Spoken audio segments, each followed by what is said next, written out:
coração. Sou do clube tantas vezes campeão, fascina pela sua disciplina, o Fluminense me domina, eu tenho amor ao tricolor. Alô galera tricolor, bom dia, boa tarde, boa noite.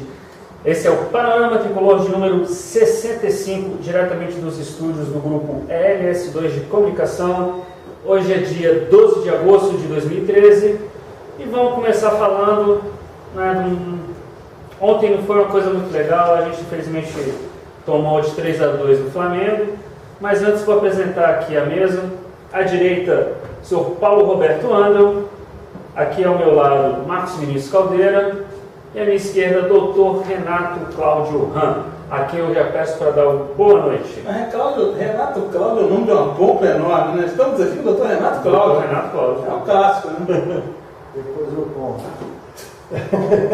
Boa noite, não muito boa, pelo jogo de ontem, na tristeza, um time de talento, ou melhor, talento, não consegue a transição, não corre, é talento. Marcos Caldeira, seu boa noite, por favor. Cara, como eu disse na crônica hoje, está feia a coisa. Ela em parte era o técnico, não conseguia dar jeito, mas é preciso mais coisa para fazer esse time jogar. Esperança como é que morre, vamos ver. Paulo Roberto Andel. Olha, gente, saudações tricolores a todos que acompanham o Panorama. Mais uma vez aproveitar um mini jabá do segundo bloco, né? O Panorama chegando a 1.200.000 acessos, quer dizer, um motivo de honra enorme para todos nós. Seguinte, Ross, a mudança que foi feita inicialmente com o Luxemburgo, ela foi positiva. Não se tinha que jogar nada do muito que o Abel tinha feito, mas era necessário fazer uma mudança sim na comissão técnica e ela foi feita. Mas parece ter ficado claro que isso não é suficiente. O próximo passo agora é de uma mudança de nome dos titulares. O Fluminense precisa se reinventar, precisa de sangue novo, né? Literalmente, sangue de jovens, ou talvez nem jogadores tão jovens, mas que tem muita velocidade. O que aconteceu no Fla-Flu foi um verdadeiro caos, parecia uma partida de jogadores profissionais contra veteranos. E o Fluminense sendo um time de veteranos, olhando os profissionais correrem sem menor poder de reação. Luxemburgo tem uma tradição, em todos os times que passou, de ter promovido jovens, às vezes até em grande escala, e me parece que esse passo vai ser inevitável no Fluminense, em contrapartida à barração ou mesmo negociação de medalhões. Muito bem. Bom, como vocês já sabem, ontem foi o primeiro Fla-Flu, né, do novo Maracanã. Né, a gente esperava que fosse um resultado melhor, né? O pessoal estava animado, apesar da torcida do Fluminense não ter comparecido em um bom número, né? Mesmo o nosso lado, eu não acredito que tenha enchido, que tenha passado muito da metade. E o jogo, né, o resultado, como vocês já sabem, não foi tão legal. Gostaria aqui que o Dr. Renato começasse a falar sobre a partida. Um primeiro tempo horroroso, em que eu não vi o time em nenhuma jogada pelo lado do campo, não atacou, chutou 3 bolas no gol. A primeira que chutou foi o gol. Foi gol, não tinha chutado antes. E eu tinha comentado com o Rods que horas o Fluminense ia começar a jogar. Porque até falei isso 2 minutos depois, gol. Eu falei, bom, agora vai. Não foi. Né? Paciência. Acabou o segundo tempo, começou, falei também no intervalo, tem que ter uma mudança. O Rods perguntou, mas mudar quem? Que jogador? Eu falei, não é mudar de jogador, é mudar de atitude. O Fluminense está sem atitude, não está jogando, está deixando o Flamengo, que é um time ruim, dar um banho de bola na gente. O Léo Moura lá, o morto-vivo, correndo que nem um garoto de 15 anos, ele se deslocando, voltando rapidamente, o time lento, quando chegava ao ataque, ficava trançando. Vi hoje a estatística do posse de bola, 57% foi o Fluminense que teve posse de bola.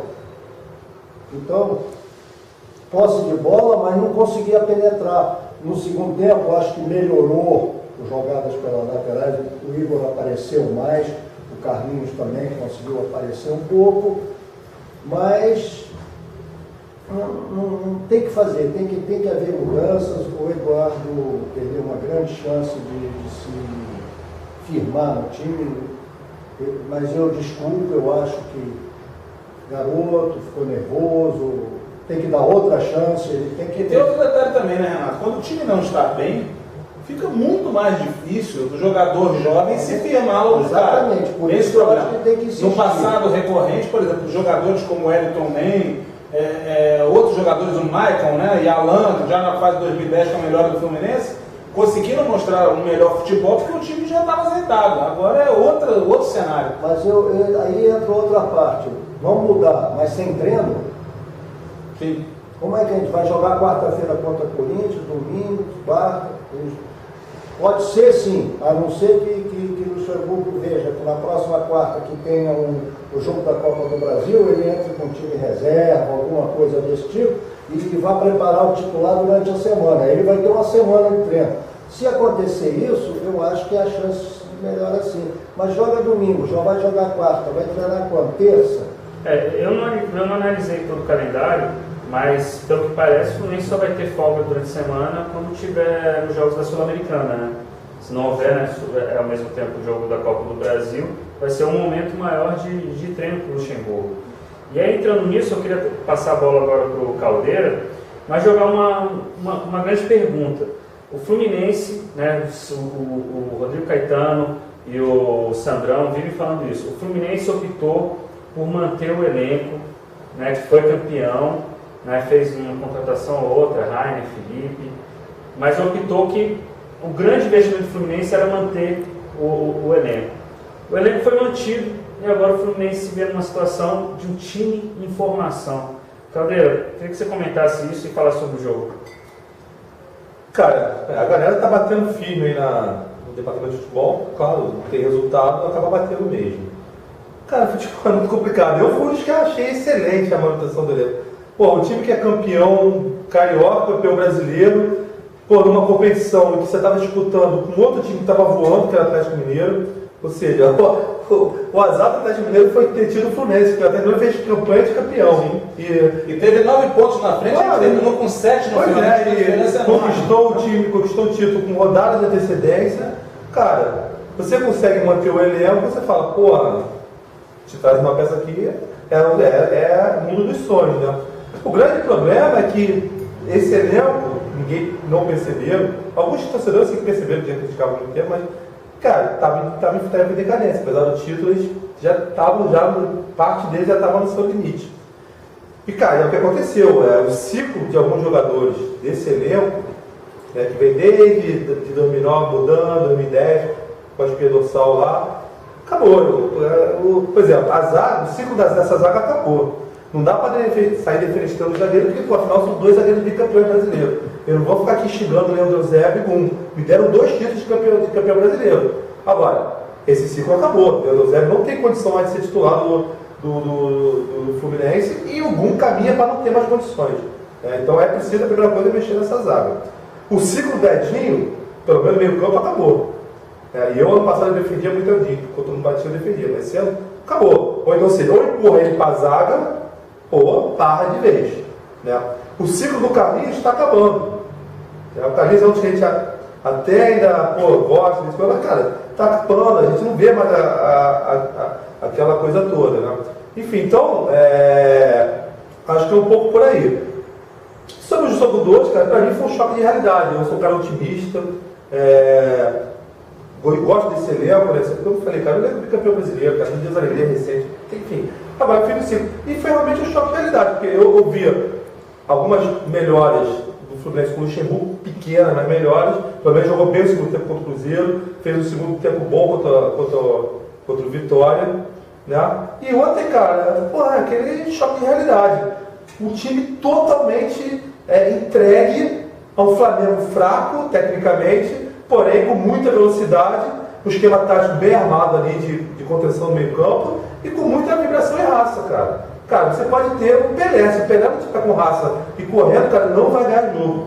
E, cara, fomos dominados, parecendo com uma porrada histórica ontem do Maracanã. Não vi, o gol do Fluminense saiu num momento fortuito, num erro, porque eles são fracos tecnicamente, o zagueiro rebateu no pé do só que foi lá e meteu o caso. E depois, cara, eu não via como tomou uma reação em 5 minutos, um num contra-ataque, uma correria do Flamengo, e, cara, se jogou o tempo todo atrás do Flamengo. Esse toque de bola aí é aquele toque de bola improdutivo. Que a gente não conseguia chegar no gol do Flamengo, exceto quando tinha um lance de erro dos caras. Cara, isso precisa ser mudado urgentemente. A gente precisa de velocidade, a gente precisa de disposição. Se esses jogadores, mesmo sendo tecnicamente bons, não estão com isso, que se ponham outros. Né? Porque do jeito que está, cara, é de meio de tabela trabalho. Não acho que é para rebaixamento. Mas é meio de tabela um ano. E pode estar só 6 pontos da zona de Libertadores, cara. Tem tempo ainda, entendeu? Tem tempo, mas, bom, o Fluminense tem que abrir o olho, né? Paulo, você já falava na questão até do Wellington Nem, né? Que o time estava bem, aí ele entrou e conseguiu jogar bem. A gente tem um substituto, né, específico, que poderia dizer que ele estava certinho para entrar no lugar do Nem, que é o Marco Júnior. Né, que muita gente, até eu mesmo, considero que ele tem mais potencial, né, ele pode ficar bem melhor do que foi o Nem. Só que o garoto, toda vez que entra, acontece alguma coisa, logo ele se machuca. Você acha que, pelo menos para a parte do ataque, ele é a solução? Além de falar do Fla-Flu, é claro. Olha, sobre a questão de solução, eu fico um pouco reticente quanto a isso. Não por desacreditar no garoto, eu ainda espero que possa, assim, potencialmente nos ajudar. Mas ele não se firmou. Ele não se firmou nas partidas que atuou e boa parte do tempo não atuou porque tem problemas de contusão. Então isso já se torna uma coisa um pouco problemática. E mesmo que ele voltasse, embora eu acho que isso ajudaria um pouco a desafogar o ataque, o Fluminense ele passou a ter um esquema que é essa maneira de jogar, colocando o jogador mais adiantado para tirar ele de sufoco e tentar abrir o espaço nas defesas adversárias. Isso já tinha ficado um pouco manjado com o Wellington Nem no começo desse ano. Isso explica parte do nosso insucesso no começo do ano. Foi essa tentativa que não deu certo.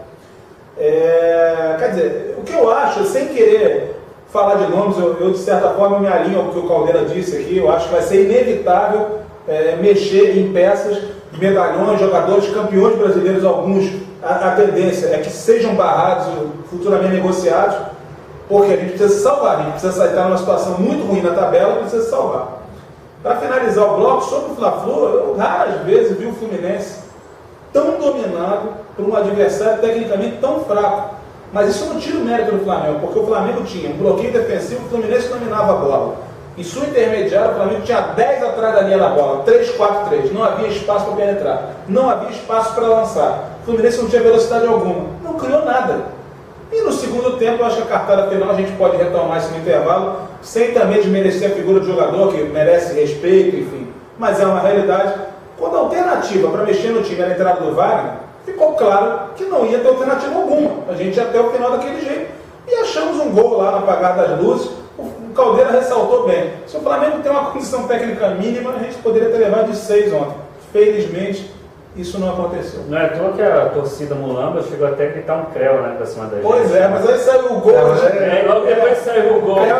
Creu é com a gente. Aí tem aquela confusão de 3-2, eles começam a ficar nervosos, aí é um problema. Bom, gente, tá aqui o nosso diretor tá gritando aqui no meu ponto aqui no ouvido. A gente é o fim do primeiro bloco, a gente volta daqui a pouquinho, vai falar sobre o Fluminense e Corinthians, falar mais sobre os jogadores, famosos jabás. Até daqui a pouco, um abraço.